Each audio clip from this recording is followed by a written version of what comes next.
Halo, salam jumpa kembali di channel with LK. Terima kasih banyak pada Anda semua yang telah hadir di channel ini. Semoga Anda semua selalu berbahagia dan selalu ada dalam berkah kesehatan, juga lindungan dari Tuhan Yang Maha Kuasa. Amin. Untuk pertama kalinya PDIP kalah telak di kandang Banteng ya. Harus diakui di beberapa provinsi pengaruh Pak Jokowi dan Pak Prabowo sangatlah terlihat ya. Pilkada di Indonesia pun heboh jadi perbincangan di media Malaysia.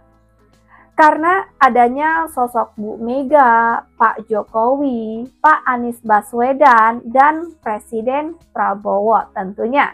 Mari kita simak video selengkapnya. Tentulah ini adalah rasa kekecewaan yang luar biasa bagi Ibu Mega ya, bagi Megawati Soekarno Putri. Dan dia merasakan bahawa ini soal pride dia, nama baik dia, bukan sahaja partinya tapi dirinya juga. Maka itu ini pertarungan di Jawa Tengah misalnya adalah pertarungan senang cakap lebih daripada sekadar pertarungan politik lah ya. Ini merupakan soal marwah, soal harga diri dan sebagainya. Oleh kerana itu Ibu Megawati Soekarno Putri menggerakkan aparatus partinya untuk menang di Jawa Tengah. Malaysia sentiasa mengangkat isu kronisme, integriti pemilu, pilkada dan sebagainya.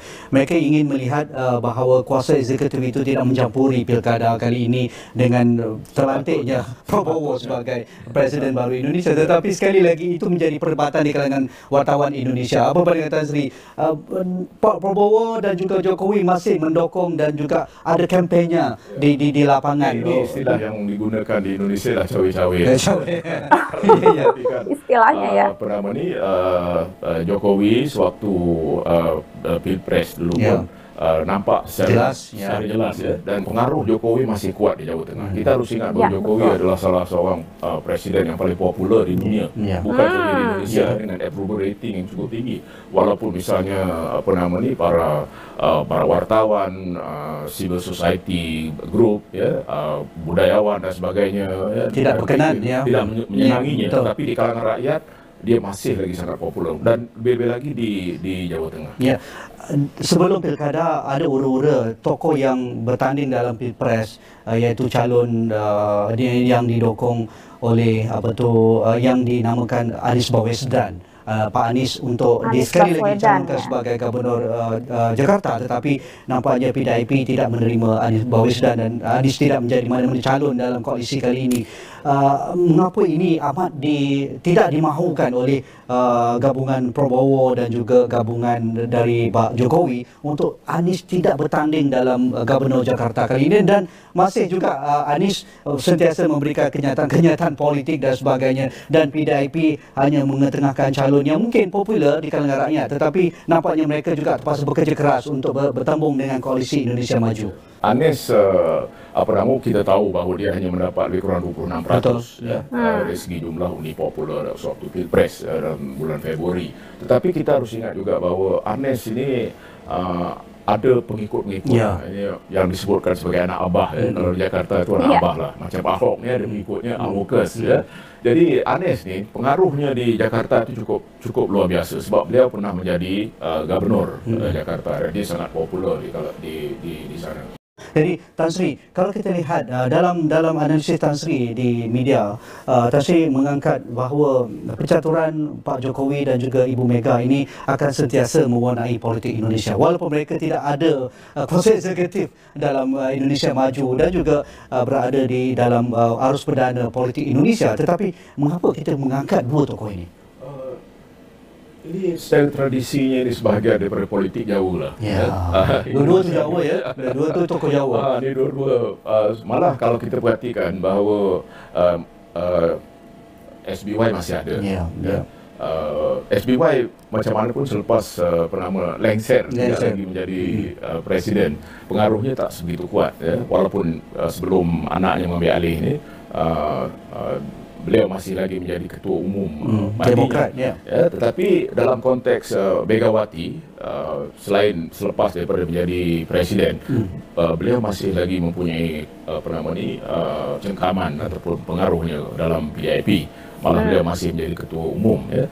Tetapi Jokowi menarik. Jokowi tidak ada parti. Di Indonesia hal seperti ini boleh berlaku. Anies Baswedan tidak ada parti. Dia didukung dulu oleh PKB, oleh Nasdem dan sebagainya. Ya. Dan Jokowi tidak ada parti. Tetapi Jokowi ini dia menggunakan cam pribadinya, kekuatannya ya, dalam konteks bahawa dia turun ke gelanggang ya, sebagai dia belusuk lah dalam bahasa Indonesianya itu atau bahasa Jawanya belusuk, turun kepada ya, dan belusukan. Jadi oleh karena itu popularitinya cukup luar biasa ya. Dan kita harus ingat ya, dia memberikan bansos, bantuan sosial dan sebagainya di kalangan rakyat miskin ya. Tidak kurang daripada 10% rakyat Indonesia berada masih dalam miskin. Jadi semua itu jadi pengaruhnya itu memang tidak dapat kita nafikan. Tetapi sejauh mana Jokowi dapat mengekalkan pengaruh itu satu hal yang lain. Tetapi kita harus ingat bahawa dia baru saja berhenti menjadi presiden kira-kira 2 bulan yang lalu. Jadi sudah tentunya sebagai bekas presiden dia masih dihormati. Jadi pilkada ini sebenarnya tidak menggambarkan pengaruh Jokowi dalam konteks itu. Mungkin dalam pilihan raya akan datang. Tetapi kita harus ingat dia telah meletakkan menantunya di Sumatera Utara, yaitu Bobi Nasution. Ya, Tan Sri, kalau kita lihat juga PDIP ni parti rakyat, parti yang sentiasa mengangkat isu Jawa dan juga mana-mana calon untuk menjadi presiden dan juga wali kota dan juga gubernur kalau datang dari PDIP akan menjadi satu lawan yang digeruni, terutamanya kalau kita lihat ketika kegemilangan Pak Jokowi, walaupun apa pun alasan yang digunakan, PDIP lah pendukungnya, restu daripada Ibu Mega lah kekuatannya. Tetapi selepas kita lihat isu perseteruan antara Mega dan juga Pak Jokowi, seolah-olah PDIP bermain dalam gelanggang mereka sendiri. Dan koalisi Indonesia Maju nampaknya bergabung, termasuk parti-parti lama, Golkar, kita PKB, Parti Nasdem berada di bawah Indonesia Maju. Apa pendapat Sri? Saya pada peringkat awalnya saya mula mengesyaki bahawa PDIP akan juga masuk menerima koalisi. Kita dengar bunyi-bunyi begitu. Artinya bahawa Prabowo akan mempunyai kerajaan yang hampir 100% parti-parti itu bersama-samanya. Tapi nampaknya PDIP tidak masuk dalam koalisi Indonesia Maju. Sebab itu koalisi Indonesia Maju itu bukan saja plus, tapi ada plus-plus. Ada tambahan termasuk parti-parti kecil. Jadi oleh karena itu artinya kalau betul-betul dilihat dari segi bangkangan ataupun oposisi dalam DPR ataupun dalam perwakilan Dewan Perwakilan Rakyat ni cuma ada PDIP saja, dan PDIP hanya ada lebih kurang 120 orang ahli parlimen, walaupun itu merupakan fraksi yang terbesar daripada lebih 500 orang ahli Dewan ahli parlimen dia ya. Tetapi PDIP sentiasa di bawah Megawati Soekarno Putri menjadi suara conscience, suara yang lantang menyuarakan pandangan. Malah kita harus ingat, sewaktu dia mendukung Jokowi dan bila Jokowi bercakap ataupun menyuarakan pandangan untuk tambahan satu penggal lagi, periode lagi, COVID lah, pandemik dan sebagainya. Megawati yang pertama tegas memberikan penegasan bahawa itu tidak boleh berlaku. Artinya di kandang Banteng, Jawa Tengah, paslon yang diusung oleh PDI Perjuangan itu kalah telak kalau kita lihat dari hasil hitung cepatnya. Faktor yang paling signifikan mempengaruhi. Pertama, cuma 2 pasang calon yang bertarung. Jadi salah satu pasang calon harus memperoleh 50% lebih untuk menang. Yang kedua, memang PDIP itu bertarung di wilayahnya sendiri, kandang Banteng.